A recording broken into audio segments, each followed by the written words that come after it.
The searchlight of the police helicopter pinned Dominic against the cold marble of the Skywalker mausoleum like a moth to a specimen board.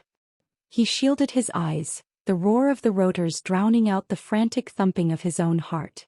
He was a man who had bought and sold judges, a man who had rewritten the laws of the city to suit his balance sheets. But in this moment he was stripped of every shield. "Down on your knees. Hands behind your head," the megaphone commanded. Dominic obeyed, the grit of the cemetery path biting into his shins. As the officers swarmed him, clicking the cold steel of handcuffs around his wrists, he didn't feel the sting of the arrest. He felt the weight of the midpoint revelation, the game-changing twist Elisa had orchestrated. While the officers marched him toward the squad car, his phone, still clutched in his hand before it was wrenched away, buzzed one last time. It was an image file. A photo of a sonogram. Dated 6 months ago. The air in the back of the police cruiser was stale, smelling of cheap upholstery and industrial cleaner. Dominic sat in silence, the neon blue and red lights strobing against his face. He wasn't thinking about the Foundation's project, or the blacklist. He was thinking about the graininess of that black and white image. Elisa had been pregnant. She had been carrying the heir he had claimed he wanted more than anything. The one thing Juliana could never provide. And he had traded that future for a public kiss with a stranger. "Where is she?" Dominic whispered to the glass partition. The officer driving didn't even turn his head.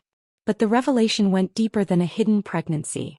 As they reached the precinct, the stability of his world didn't just crumble, it vanished. Sloane was waiting in the interrogation room, but she wasn't alone. Beside her sat a man Dominic recognized but hadn't seen in a decade. Victor Dragovane, the disgraced former district attorney who Dominic had personally ruined to protect his father's shipping routes. "What is he doing here?" Dominic demanded, slamming his cuffed hands onto the metal table. "He's your new nightmare, Dominic," Sloane said, her voice devoid of its usual professional warmth. "Victor isn't here as a lawyer. He's here as the executor of the Skywalker Trust." It turns out Elisa didn't just disappear. She legally transferred every single one of her assets, including the controlling interest in Toretto Corleone Shipping, to a blind trust managed by Victor. An hour ago the board voted. "You've been removed as CEO. Effective immediately." Dominic felt a cold, hollow sensation in his chest. "She can't do that. The bylaws." "The bylaws, you had her right?" Victor interrupted, a predatory smile stretching across his face. "She buried a morality clause in the fine print 3 years ago, Dominic. Public scandal involving infidelity and suspected criminal activity triggers an automatic forfeiture of voting rights. You signed it on your 10th anniversary. You told her you trusted her with your life." "I did," Dominic breathed, the betrayal tasting like copper in his mouth. "Well, she decided your life wasn't worth the investment anymore," Victor said, sliding a document across the table.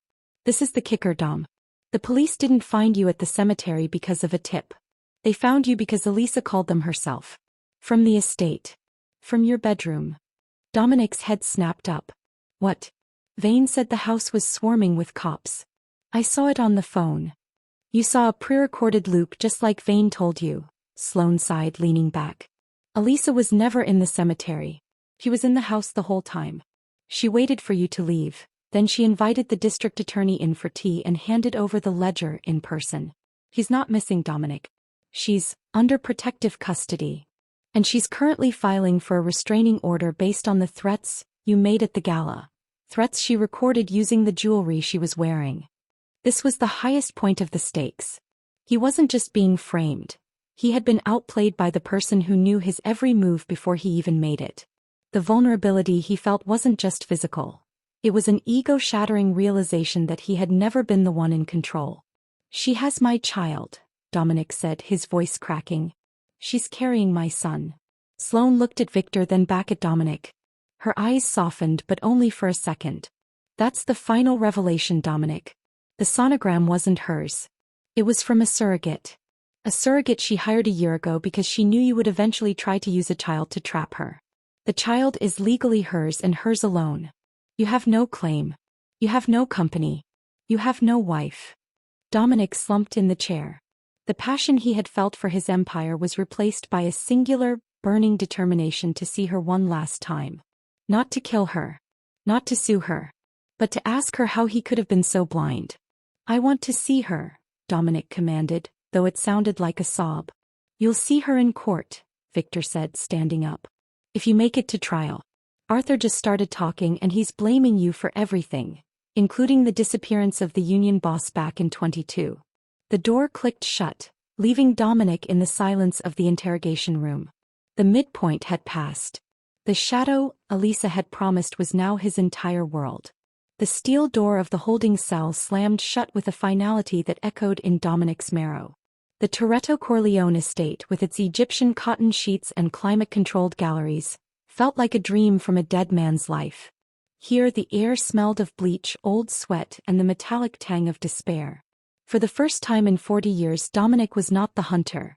He was the prey. Separated from the world and stripped of his designer suit, he sat on a concrete bench in a standard-issue orange jumpsuit. The darkest hour had arrived, and it was colder than he ever imagined. His romantic interest, the woman who had been his compass for 2 decades, wasn't just gone. She was the one holding the match to his funeral pyre. Every time he closed his eyes, he saw Elisa's face, not as the dutiful wife, but as the ghost who had haunted his own house for months, planning this surgical strike. By midnight, the isolation began to play tricks on his mind. He heard her voice in the hum of the overhead fluorescent lights. You chose the shadow, Dom. The obstacles, however, were becoming physical. The holding cell door opened and it wasn't a guard who stepped in. It was Vincent Vega Wallace, a high-ranking lieutenant of the rival Moretti family, a man Dominic had spent 10 years trying to put underground. Vincent wasn't in handcuffs. He was carrying a tray of food, a terrifying sign that the precinct's security had already been compromised by Elisa's new allies. The Ice Queen sends her regards, Vincent sneered, placing the tray on the floor. She's made a deal, Dominic. The Morettis get the shipping routes and in exchange we make sure you don't live long enough to see a jury. She's cleaning house and you're the last bit of trash under the rug. Dominic felt a surge of raw, primal fear. He was trapped in a 6x9 box with a man who had every reason to kill him, and the woman he loved had signed the warrant. The situation appeared utterly hopeless. His brother was a snitch, his lawyer had turned, and his wife had traded his life for a clean slate. She wouldn't deal with you, Dominic whispered, though his voice lacked conviction. She hates you. She hates you more, Vincent countered, pulling a sharpened toothbrush from his sleeve. She told us exactly which guard to bribe and which camera to loop. You taught her well, Dom, too well. As Vincent lunged, Dominic's survival instincts, the ones he had honed on the docks before he became a king, kicked in. He threw the heavy plastic food tray at Vincent's face, diving low to tackle the larger man. They hit the concrete with a bone-jarring thud. Dominic's fingers clawed at the floor, searching for anything to use as a weapon. He found nothing but the cold, indifferent stone. In that moment of near death, Dominic confronted his deepest fear, that he deserved this. He realized that his betrayal of Elisa hadn't started with Juliana. It had started years ago when he stopped seeing her as a human being and started seeing her as an asset. He had built a world based on ruthlessness, and now that world was simply doing what it was designed to do: consume the weak. Vincent's hands found Dominic's throat. The world began to dim at the edges. The lights flickered. Just as his lungs began to scream for air, a sharp, electronic chirp echoed through the block. The cell door hissed open again. Get away from him, a voice commanded. It wasn't a guard. It was Sloane. She stood in the doorway, holding a high-clearance keycard and a look of grim determination. Behind her stood 2 men in suits Dominic didn't recognize, federal marshals. Vincent backed off, his eyes darting between the marshals. This is a local matter. You have no jurisdiction. It became a federal matter the moment you tried to assassinate a witness in protective custody, one of the marshals said, hauling Vincent up. Sloane stepped into the cell, looking down at the bruised, gasping Dominic. She didn't offer a hand to help him up. Elisa sent you? Dominic wheezed, clutching his throat. Elisa didn't send me to save you, Dominic, Sloane said, her voice trembling with a mixture of pity and rage. She sent me to give you a choice. The Morettis are going to kill you in here. Your brother is going to sink you in court.